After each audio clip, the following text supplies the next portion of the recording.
କେଉଁ ଦେବତା ସକଳ ଶକ୍ତିର ଅଧିକାରୀ? ଆସନ୍ତୁ ଜାଣିବା। ପ୍ରଥମେ ଆମେ ଯିବା ଗଣେଶ। ଗଣେଶ ମହାପ୍ରଭୁ ହେଉଛନ୍ତି ସଫଳତା ଶକ୍ତିର ଅଧିକାରୀ। ନୃସିଂହ ହେଉଛନ୍ତି ପରାକ୍ରମ ଶକ୍ତିର ଅଧିକାରୀ। ବିଷ୍ଣୁ ହେଉଛନ୍ତି ପାଳନ ଶକ୍ତିର ଅଧିକାରୀ। ଶିବ ହେଉଛନ୍ତି କଲ୍ୟାଣ ସଂହାର ଶକ୍ତିର ଅଧିକାରୀ। କୃଷ୍ଣ ହେଉଛନ୍ତି ଯୋଗ ଶକ୍ତିର ଅଧିକାରୀ। ରାଧା ହେଉଛନ୍ତି ପ୍ରେମ ଶକ୍ତିର ଅଧିକାରୀ। ଲକ୍ଷ୍ମୀ ହେଉଛନ୍ତି ଧନ ଶକ୍ତିର ଅଧିକାରୀ। ଅଗ୍ନି ହେଉଛନ୍ତି ତେଜ ଶକ୍ତିର ଅଧିକାରୀ।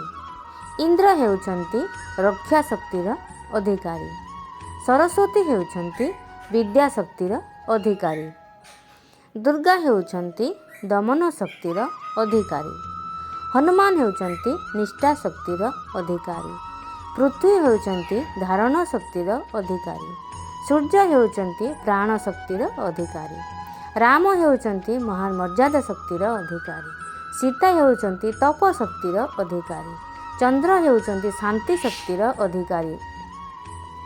ଯମ ହେଉଛନ୍ତି କାଳ ଶକ୍ତିର ଅଧିକାରୀ। ବ୍ରହ୍ମା ହେଉଛନ୍ତି ଉତ୍ପାଦକ ଶକ୍ତିର ଅଧିକାରୀ। ବରୁଣ ହେଉଛନ୍ତି ରସ ଶକ୍ତିର ଅଧିକାରୀ।